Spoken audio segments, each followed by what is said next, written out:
말씀 빌립보서 4장 11절에서 13절 말씀 그리고 20절 말씀입니다. 빌립보서 4장 11절에서 13절 그리고 20절 말씀입니다. 제가 가지고 있는 페이지로는 323페이지 주면 됩니다.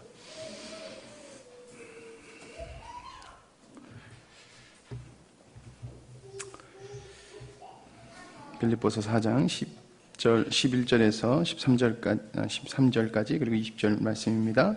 읽도록 하겠습니다. 내가 궁핍함으로 말하는 것이 아니라 어떠한 형편에든지 나는 자족하기를 배웠노니 나는 비천에 처할 줄도 알고 풍부에 처할 줄도 알아. 모든 일 곧 배부름과 배고픔과 풍부와 궁핍에 처할 줄도 아는 일체의 비결을 배웠노라. 내게 능력 주시는 자 안에서 내가 모든 것을 할 수 있느니라. 20절 말씀입니다. 하나님 곧 우리 아버지께 세세 무궁토록 영광을 돌릴지어다. 아멘. 단풍이 굉장히 예쁜 것 같습니다. 아침에 주일학교를 하려고 그렇게 했는데 진선 집사님 오더니 우리 수양간에 단풍은 너무 예쁜 것 같아요 그러시더라고요. 어제 이제 전주에서 집을 나서서 이렇게 오는데 비가 부슬부슬 오면서 물 한 개가 이렇게 안개가 살짝 껴 있는 이 고속도로를 달리는데 참 아름답더라고요. 올해 굉장히 단풍이 아름다운 것 같아요. 그래서 예성이 때문에 집에 계속 박혀 있다 보니까 올해는 단풍 구경도 못하나 그랬는데 이렇게 얘나랑 옆에서 얘나는 아이패드 열심히 보면서 이러고 있고 저는 주님 지으시니까 단풍을 보면서 아주 즐겁게 왔습니다. 단풍이 지어져 가면은 날씨가 추워지는 것 같습니다. 단풍이 점점 들면은 이제 단풍이 떨어지면 춥습니다. 추우면은 사람들이 집에 틀에박혀서 꼼짝도 하기 싫어합니다. 특히 여성분들 더 많이 그러신 것 같아요. 여성분들 뜨뜻한 방 안에서 누워서 나가기 싫어합니다. 추웠을 때 이렇게 몸을 다 감싸줬을 때 따뜻한 그 포근함, 그 안락함 잊을 수가 없습니다. 그렇죠? 생각만 해도 그 포근함이 느껴지는 것 같습니다. 별것 아니지만 참 우리에게 큰 안락함, 만족감, 평안함을 주는 것 같습니다. 특히 우리 교회는 또 이제 찜질방이 있어서 목사님께 이게 목사님께 전화를 하면 안 되는데 좀 불을 피면 언제든지 우리가 뜨뜻하게 찜질을 할 수 있는 아주 독특한 또 환경이 있습니다.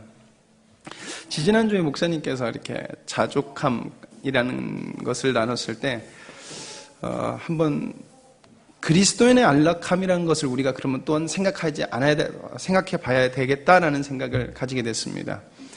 만약에 우리가 베드로의 안락함에, 자족함에 빠져 있지 않다고 하면은 우리는 그렇다면 그리스도의 안락함, 자족함에 거하여 있어야 된다는 것입니다. 그 중간이 없다는 것이죠. 중간에 있는 것이 있다고 생각하는 것이 바로 베드로의 자족함에 빠져 있다는 것입니다. 그래서 그리스도의 안락함이라는 이렇게 제목을 가지고 함께 나눠봐야 되겠다는 생각을 했습니다. 마틴 로이드 존스 목사님이 이런 말씀을 하셨습니다. 복음은 안락한 삶에 대한 가르침을 하는 것이 아니다.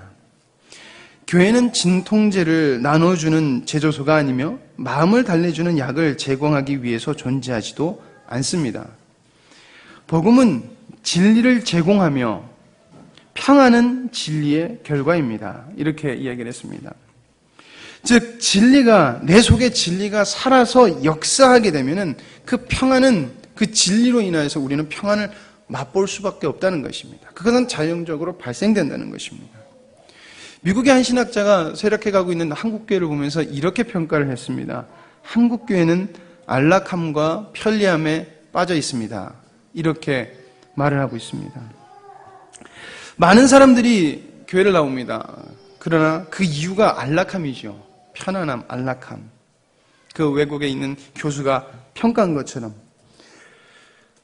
그리스도인이 안락함을 어떻게 인식을 해야 될까?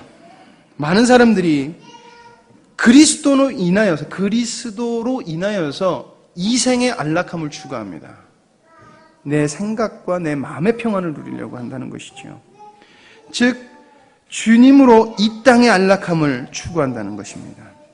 그러나 교회에서는 이런 것을 제공해 주지 않는다고 하는 것입니다.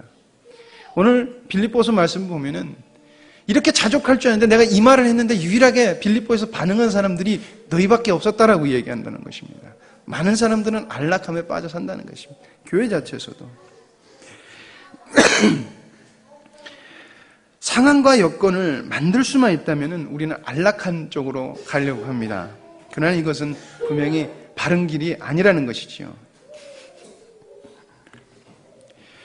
교회에서 안락함, 평안이라는 것은 어떠한 우리에게 주는 느낌이라는 것이 아니라 예수 그리스도 그 자체라는 것입니다. 예수 그리스도의 자체로서 우리에겐 평안이 있다는 것입니다. 만들어지는 것도 아니고 주어져 있는 것도 아니라는 것입니다. 그냥 예수 그리스도 자체라는 것입니다. 계속해서 우리는 만들어가고 이루어가려고 하는데 아니라는 것이지요. 그러나 많은 사람들이 교회를 나와서 예수님에겐 관심이 없고 계속해서 안락함, 평안함 이런 것들에 빠져서 그리고 이런 것들을 목표로 하고 살아간다는 것입니다. 어떤 사람들은 예수님을 팔아서라도 그 안락함을 취하려고 한다는 것입니다. 여러분, 이생의 안락함은 결국엔 우리가 이생의 안락함을 추구한다는 것은 우리는 이생에 속하여 간다라는 것을 우리 스스로가 증명하는 것입니다. 그러므로 우리는 그리스도인의 안락함을 위하여서 그곳에 관심을 두고 그리고 우리 목표점을 두고 우리는 그쪽으로 달려가야 될 것입니다. 왜냐하면 그 이유는 내가 주님 안에 거하고 있다는 것을 증명하기 때문에 그렇습니다. 그리고 이 안락함은 저는 바른 목적을 설정하고 그것을 올인할 때 우리가 그것을 취할 수 있다고 생각합니다. 그러므로 첫 번째, 그리스도인은 예수님의 목표를 나의 목표로 설정해야 된다는 것입니다. 예수님의 목표가 나의 목표가 되어야 된다는 것입니다. 오늘 말씀에서 사도 바울이 자족하기를 배웠다고 합니다. 빌립보에서 4장 11절, 내가 궁핍함으로 말하는 것이 아니라 어떠한 형편에든지 내가 자족하기를 배웠노니라고 말하고 있습니다. 사도 바울이 자족함을 배운 것은 누구를 통해서입니까? 바로 예수 그리스도를 통해서라는 것입니다. 우리가 자족하기를 배우는 것이 어디가 되어야 될 것입니까? 바로 예수 그리스도가 되어야 된다는 것입니다. 여러분, 예수님의 자족함이 무엇입니까? 사도 바울이 예수님을 보고 자족함을 배웠는데 그렇다면 예수님의 자족함은 무엇이었냐는 것입니다.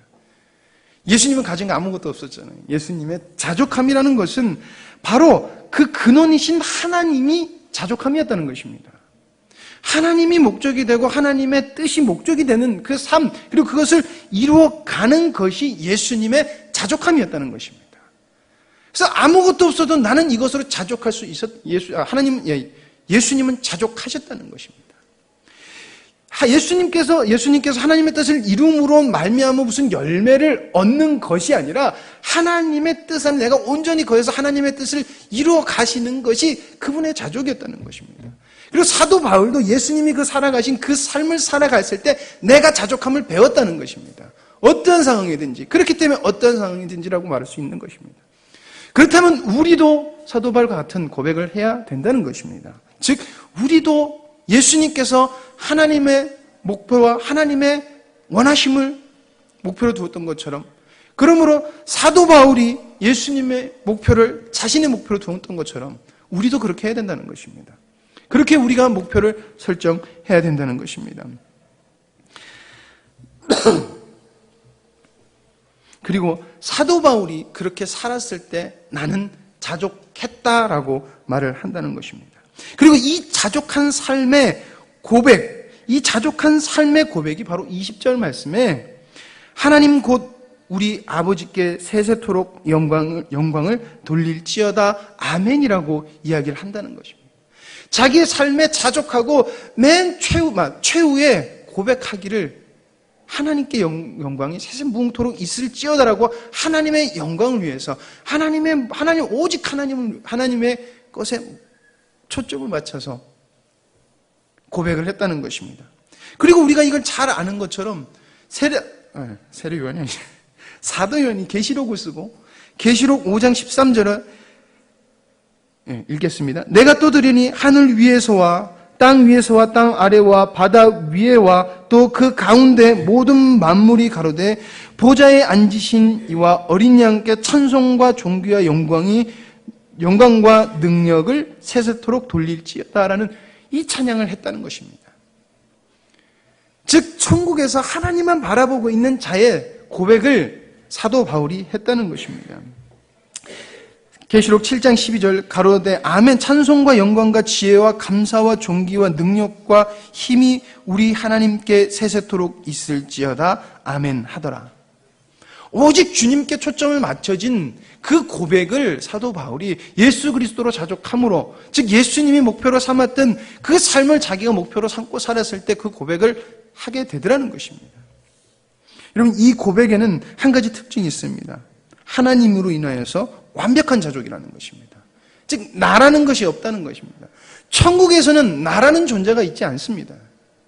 천국에서는 나라는 것을 주장하는 것이 없다는 것입니다. 오직 하나님께 영광이라는 것입니다. 우리의 목표가 바로 이것이 되어야 될 줄 믿습니다. 사도 바울이 내가 배웠던 것, 내 목표로 삼았던 것, 그것이 우리에게 목표가 되어야 될 것입니다.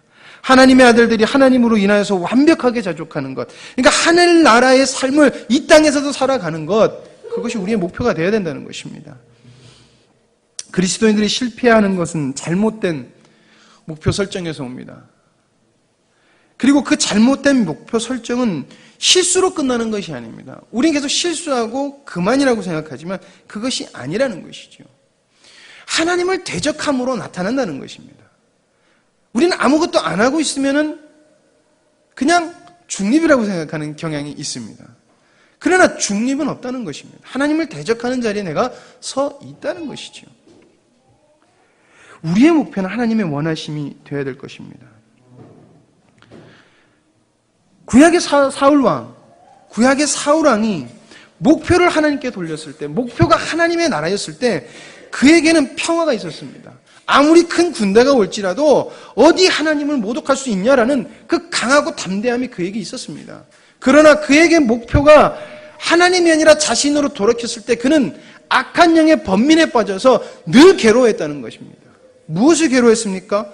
욕심, 시기, 질투, 미움 등등등으로 악에 속한 것에 계속해서 번뇌하고 고민했다는 것입니다. 괴로워했다는 것입니다. 저는 이것을 현대 그리스도인들이 주님을 믿는다고 하면서도 주님을 누리지 못하는 사울왕의 모습과 비슷하지 않는가라는 생각을 해봅니다. 주님을 믿는다고 하지만 그들의 목표가 주님과 전혀 상관없습니다. 그리고 이 땅에서 세상의 것에 고민하고 세상의 것으로 미워하고 시기하고 질투하고 살아갑니다. 우리 삶의 목표는 하나님이 원하시는 하나님의 원하심, 그리고 예수 그리스도의 원하심이 우리의 목표가 되어야 되는 것입니다. 그리고 그것을 설정했을 때 우리가 주님의 안락한 편안함으로 들어갈 수 있다는 것입니다. 그리고 자족할 수 있다는 것입니다. 두 번째는 목표를 이루어가는 방법을 우리가 바로 알아야 된다는 것입니다. 사도 바울이 자족할 수 있음을 배우는 목표뿐만이 아니라 자기가 방법도 배웠다고 말을 하고 있습니다. 우리가 목표를, 하나님의 목표를 나의 목표로 삼았다면 우리는 그것을 이루어가는 길에 서 있다는 것입니다. 그렇다면 우리는 그 길에 합당한 행동을 해야 된다는 것이죠. 그럼 그 방법을 우리는 알아야 된다는 것입니다. 여러분, 살다가 보면은 미래에 대한 확신이 있으면은 굉장히 편하지요. 나에게 이런 뭐라고 얘기해야 될까요? 앞에 어떤 일이 있는데 그게 어떻게 결정 날지를 미리 알게 된다면 마음이 되게 편합니다. 그러나 살면 느끼지만 미래의 일은 우리가 절대 예측할 수가 없더라고요. 어떤 것이 결과일지 알 수 없습니다. 미래에 대한 확신은 우리가 가질 수 없습니다. 그러나 사도 바울은 우리가 자족할 수 있는 이유가 있다는데 그것은 바로 예수님 때문에 자족할 수 있다는 것입니다. 이렇든 저렇든 자족할 수 있다는 것입니다. 이런 결과가 오든 저런 결과가 오든 우리는 예수로 자족할 수 있다고 말하는 것입니다. 그리고 그것을 예수님으로부터 배웠다고 사도 바울은 이야기를 하고 있습니다. 무엇을 배웠습니까? 빌립보서 4장 4절에서 7절 말씀 제가 현대어 성경으로 읽도록 하겠습니다. 여러분, 주님 안에서 항상 기뻐하십시오. 내가 다시 말합니다. 기뻐하십시오. 모든 사람을 너그럽게 대하십시오. 주님께서 오신 날이 가까웠습니다. 아무것도 염려하지 말고 모든 일에 기도와 간구로 여러분이 필요로 하는 것을 감사하는 마음으로 하나님께 말씀드리십시오. 그러면 도저히 상상할 수 없는 하나님의 놀라운 평안이 그리스도 예수 안에서 여러분의 마음과 생각을 지켜주실 것입니다. 주님의 방법으로 한다고 하면 주님께서 이루어 주신다는 것입니다. 즉 모든 어려움 속에서도 너희들이 주님 안에 있으면 주님께서 도저히 상상도 할 수 없는 것들로 우리에게 채워주신다는 것입니다. 그리고 인도해 주신다는 것입니다. 주님 안에 거함이 바로 우리가 주님의 뜻을 이루고 우리가 평안을 누릴 수 있는 방법이라는 것입니다. 즉 우리가 우리가 하나님의 뜻을 위해서 살아가려고 했을 때 이것이 이루어질까 안 이루어질까 걱정할 필요가 없다는 것입니다. 우리는 이걸 이렇게 걱정하는 것, 이루어질까 안 이루어질까 인간적인 생각을 하고 있다는 것입니다. 주님 안에 거하면 우리가 상상도 할 수 없는 방법으로 주님은 이루어 가실 것을 약속해 주고 있으십니다. 하나님이 약속해 주시기에 이것이 하나님의 방법이고 이거 예수님의 방법이었기에 그 안에 평화가 있었다는 것입니다. 목표는 잘 설정할 수 있습니다. 그러나 사람들이 방법을 잘못 선택하는 것 같습니다. 어떤 방법을 씁니까? 내가 해야 된다는 것입니다. 내가 할 수 있다는 것입니다. 인간적인 어떠함을 보태야 된다는 것입니다. 이런 문제는 우리가 구원을 이루어가면서도 있고 우리가 삶을 살아가면서도 굉장히 많이 발생됩니다. 많이 발견하게 됩니다. 내가 무엇을 해야 된다는 이 불안감. 그러나 우리는 예수님 안에 거하는 것, 오직 예수님 안에 거하는 것, 생명으로 살아가는 것만이 우리가 안락함을 누릴 수 있고 주님의 평안을 누릴 수 있는, 그리스도인의 평안을 누릴 수 있는 유일한 길이라는 것입니다. 그리고 성경이 생명으로 살아라 계속 우리에게 권면한다는 것입니다. 생명이신 그리스도로 살아가는 방법이 유일한 방법이라는 것입니다. 주님을 바라보시기 원합니다. 그곳에 방법이 있습니다. 어떤 방법이에요? 모릅니다. 기도하십시오. 나아갔을 때 주님께서 상상도 할 수 없는 놀라운 은혜로 우리의 문제를 해결해 나가 주실 것입니다. 세 번째로는 실천해야 된다는 것입니다. 우리가 그리스도 안에서 평안을 누리려면 실천해야 된다는 것입니다. 제가 이제 결혼한 지가 5년 된 것 같습니다. 5년 됐습니다. 그래서 제가 5년째 계속 하고 있는 말이 살 빼야지, 살 빼야지, 살 빼야지 하고 있습니다. 결혼할 때 웨딩 사진 찍는데 살이 좀 쪘길래 아예 살 빼야지. 근데 계속 늘고 있습니다. 이제 교회 몇몇 분들이 저를 보시고 솔직하게 말씀해 주십니다. 목사님 소창이 배가 나오셨네요 라고 아주 솔직하게 얘기해 주십니다. 예, 잘 알고 있습니다. 저희 아내가 밑에서 이렇게 저를 보더니 저 턱 어떡할 거야 그렇고 한숨을 쉴 때가 있습니다. 그래서 늘 살 빼야지, 살 빼야지. 와이셔츠가 계속 안 맞습니다. 살 빼야지, 살 빼야지. 그러나 살하고 저는 계속 친해지고 이제 이 살이 저의 일부가 되어가고 있습니다. 왜 그렇습니까?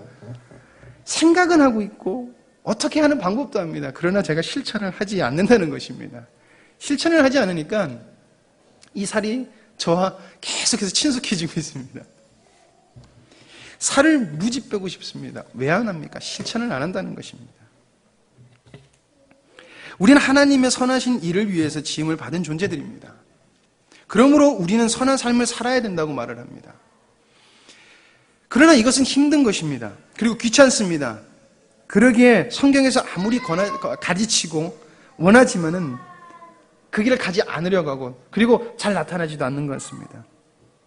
어떻게 보면 우리는 이 선함으로부터 예수 그리스도의 선하심을 나타내는 것으로부터 자유하고 싶어 합니다. 그리고 거기서 안락함을 누리고 싶어 하는 때가 많은 것 같습니다. 이 자유로움에서 많은 사람들이 선함, 그러니까 내 멋대로 하고 싶은 이 자유로움을 내려놓지 못하는 것 같습니다. 살을 빼려면 힘들잖아요. 힘들니까 솔직히 안 하는 거거든요. 지지난주 뉴스에 부산의 한 교회 목사님이 폭행을 당했다는 뉴스가 떴습니다.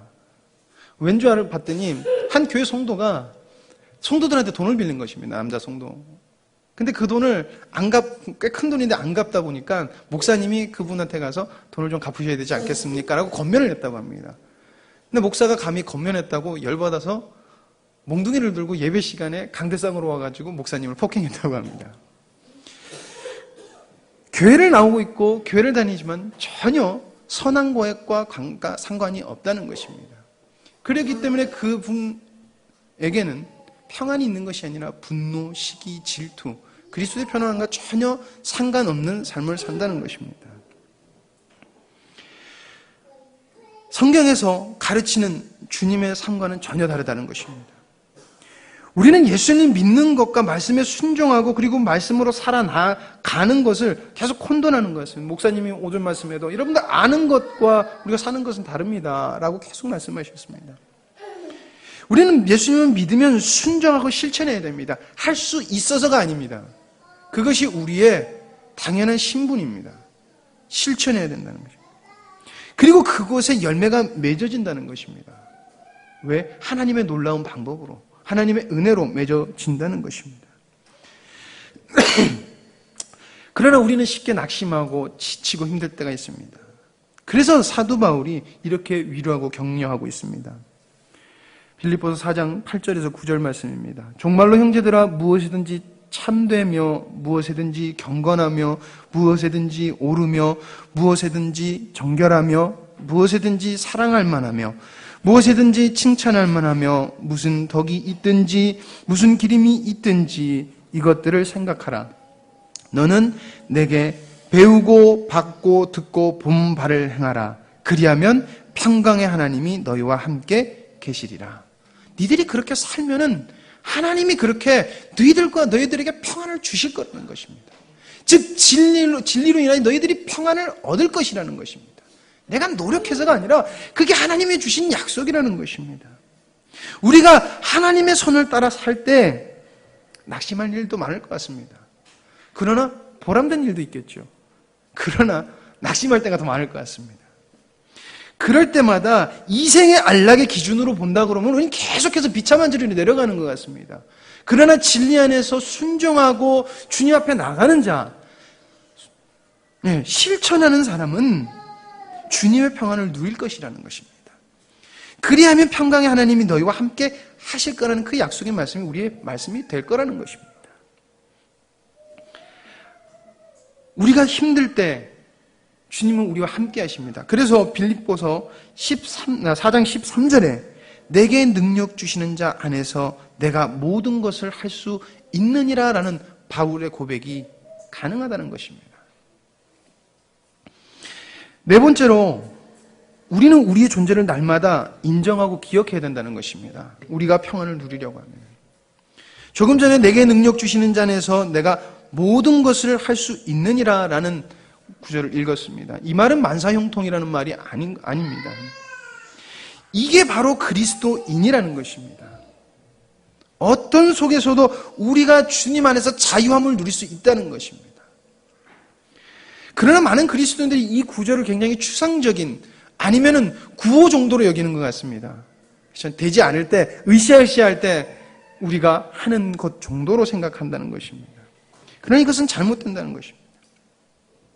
아니 혹은 어떤 사람들은 이 신분보다 내가 해야 된다, 내가 더 잘할 수 있다라는 마음으로 사는 것 같습니다. 그러나 이것은 분명히 잘못된 것입니다. 스스로 할 수 있다고 생각하는 것은 여러분들 원죄에서 오는 발상과 생각이라는 것입니다. 하나님 없이 살 수 있다라고 아담이 선포했던 것과 동일하다는 것입니다.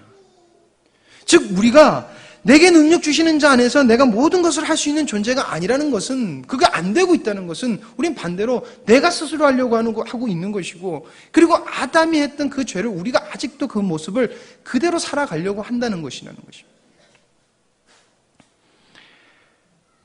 그러나 우리는 이 생각을 매일 조금씩 우리도 모르게 계속해서 한다는 것입니다. 그러기에 우리는 내가 주님 안에서, 내가 오직 주님으로, 주님이 나의 모든 것 되신다는 것을 우리는 삶 속에서 매일 고백하고 기억해야 된다는 것입니다. 우리의 신분을 기억해야 된다는 것입니다.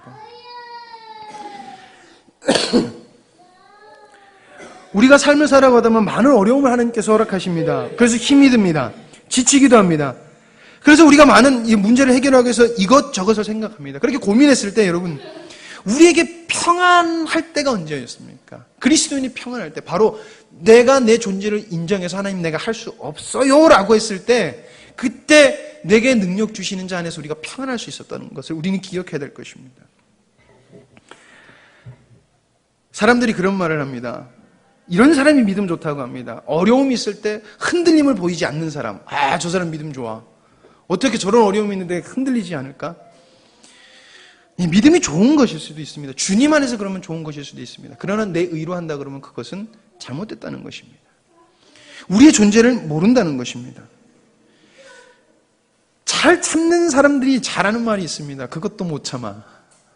예, 저는 목욕탕에 가면은 그 찜질하는 거 있죠? 그 사우나, 저 사우나 잘 못 들어가 있습니다. 사우나 가면 전 바로 숨이 막혀서 못 있습니다. 옛날에 목사님하고 사우나를 들어가면 목사님이 좀만 더 있어봐. 그리고 그 모래시계 있잖아요. 모래시계를 탁 뒤집으세요. 그럼 모래시계가 치 내리는데 그걸 못 기다리겠는 거예요.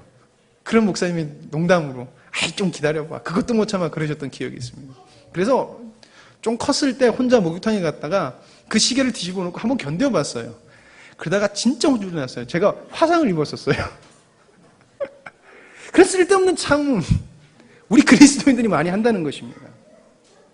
할 수 없는 것을 인정하는 것은 당연한 것입니다. 쓸데없이 화상을 당할 필요가 없었다는 것이죠. 나는 그걸 못하는데 그걸 해보겠다고 하는 것. 그리스도인들이 이 실수를 많이 한다는 것입니다. 인정하지 못한다는 것입니다.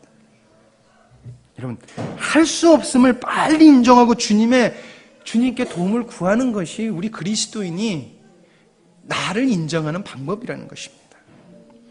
우리의 모습을 인정하는 것이라는 것입니다. 다른 사람에게 잘 보일 필요 없다는 것입니다. 그렇다고 해서 막살나는 것이 아닙니다. 교회에서 잘못한 것이 있습니까? 교회인데, 내가 교회 다니는 사람인데 이럴 수가 있을까? 아니라는 것입니다. 주님 앞에 그것을 고백하고 돌아와야 된다는 것, 인정해야 된다는 것입니다. 스스로 내가 예수님이 아니라는 것입니다. 여러분, 예수님을 처음 만났을 때 기억을 해보십시오. 예수님을 처음 만나서 내 안에 구원이 넘쳤을 때 내가 죄인이라는 것을 깨달지만 그 안에서 오는 기쁨이라는 것은 우리가 말로 표현할 수가 없는 기쁨이라는 것입니다. 그렇죠? 죄인임이 발각되면서도 발각되었는데 어떻게 부끄러움보다 기쁨이 넘칠 수 있겠습니까? 바로 그게 은혜라는 것입니다. 그리고 주님이 주신 평화가 바로 그런 것들이라는 것입니다. 근데 그것이 점점 사라지고 우리도 모르게 계속 이생의 안락을 나의 안락으로 계속 여기고 살아갈 때가 많다는 것입니다.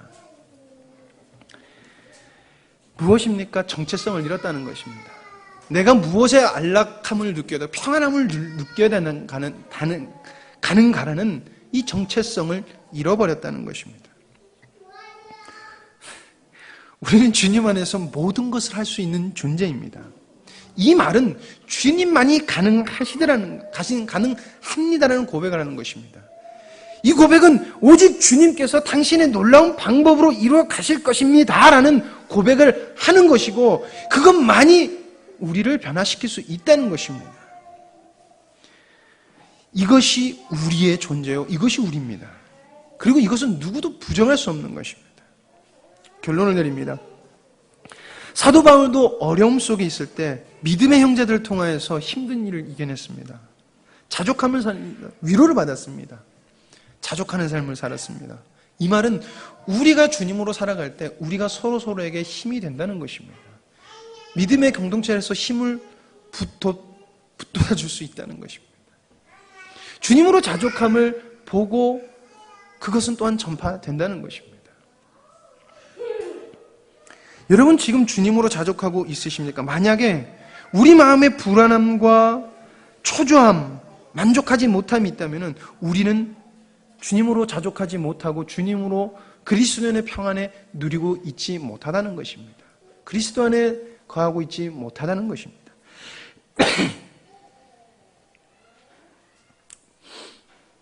만약에 우리가 평안합니까? 주님께 감사해야 될 것입니다. 세상의 어떤 곳으로도 우리는 만족할 수 없습니다. 세상의 어떤 것으로도 만족할 수 없는 존재가 우리라는 것입니다. 주면 줄수록 욕심이 더 생깁니다. 만족할 수 없는 존재라는 것입니다. 그러나 유일하게 만족할 수 있는데 그것은 바로 예수로 우리가 만족할 수 있다는 것입니다. 우리가 자족할 때 주님이 주시는 안락함을 누릴 수 있을 것입니다. 그리고 그 누림 속에는 하나님께 영광을 돌리는 찬양이 나올 것이라는 것입니다. 사도 바울이 하나님 곧 우리 주 아버지께 세세 무궁토록 영광을 돌릴지어다라고 했다는 것입니다. 모든 힘든 것이 있더라도 나의 목표는, 나의 기쁨과 나의 자족은 예수 그리스도고, 나의 영광 돌리고 나의 모든 것은 오직 하나님 아버지께 영광을 돌리는 것이다 라는 고백을 하며 자족하면서 살아갈 수 있다는 것입니다. 그리고 그 삶이 바로 천국에서 우리가 주님께 하는 삶이라는 것입니다. 그럼 우리가 그 삶을 산다는 것은 우린 주님의 평안에, 주님의 천국에 참여한 자로 살아간다는 것입니다. 이런 그리스도인의 안락함을 내가 살고 있는지 안 살고 있는지 우리는 점검해야 됩니다. 아니라고 했을 때 우리가 그 방향으로 가지 않는다는 것입니다. 이생을 쫓아서 이생의 것에 안락함을 누리고 있다면 우린 그리스도의 안락함을 또한 포기하는 것입니다. 그러나 우리가 바라봐야 될 것은 그리스도인의 안락함이라는 것입니다. 예수 그리스도를 바라봐야 된다는 것입니다. 여러분들 안에 평화가 있기 원합니다. 너무 이렇게 인상들이 우리 교인분들 좋으시니까 늘 편안하신 것 같아요. 인상이 제가 제일 나쁜 것 같아요. 정말 우리 영광스러운 교회가 하나님을 향해서 오늘 마라나타 찬양했을 때 굉장히 우리 마음속에 뜨거움을 주셨던 것은, 저는 우리가 그 주님이 주신 마음이 우리 속에 있기 때문에 가능했다 믿습니다. 다른 우리의 위로가 되는 것이 아니라 하나님의 나라를 바라보고 하나님의 그 목표를 바라봤을 때 우리 마음에 뜨거워졌다는 것은, 그리고 우리가 그 안에서 평안을 누렸다는 것은 우리가 그리스도인으로서 평안과 안락함을 누리고 있다는 것입니다. 그러나 우리가 또한 베드로의 자족으로 바꿔서는 안 된다는 것입니다. 날마다 주님 앞에 그 기쁨의 영광을 돌릴 수 있는 모습으로 서 있기를, 그래서 사도 바울도 계속 날마다 서 있으라 한 것처럼 우리가 서 있으면서 주님 안에서 주님이 주시는 놀라움으로 날마다 그리스도인의 평안과 안락함을 누리시기를 간절히 소망합니다. 기도하십니다. 주님 안에 오직 평화와 안식이 있는 줄 믿습니다. 그리스도인이 안락함을 느껴야 되는 것은 편안함이 아니라 예수 그리스도로부터 오는 모든 것들이 나의 자족이고 평안이고 안락함임을 주님 우리 마음속에 온전히 깨닫게 하여 주시옵소서. 사도 바울이 고백했던 것처럼 우리가 그 고백을 할 수 있는 하나님 은혜가 저희 삶 속에 날마다 넘치기를 간절히 소망합니다. 그러기에 주님, 저희들 할 수 없는 존재니 주님의 자비하심과 긍휼하심을 주님 부어 주시옵소서. 하나님, 그것이 나의 자족함이 되고 예수 그리스도의 자족함이 사도 바울의 것이었고 또한 사도 바울의 것이 나의 것이 되어서 하나님, 나만 자족하는 것이 아니라 또한 나와 함께 있는 모든 자들이 자족할 수 있는 은혜를 베풀어 주시옵소서. 아버지 하나님, 그렇게 됐을 때 정말 우리 영광스러운 교회가 하나님이 원하시는 기쁜 모습으로 서 있을 줄 믿습니다. 또한 주님이 언제 오시든 하나님, 주님을 기뻐히 맞을 수 있는 존재로서 서 나갈 줄 믿습니다. 아버지 하나님, 인도하여 주시옵소서. 모든 것을 주님께 맡겨오며 예수님의 이름으로 기도드립니다. 아멘.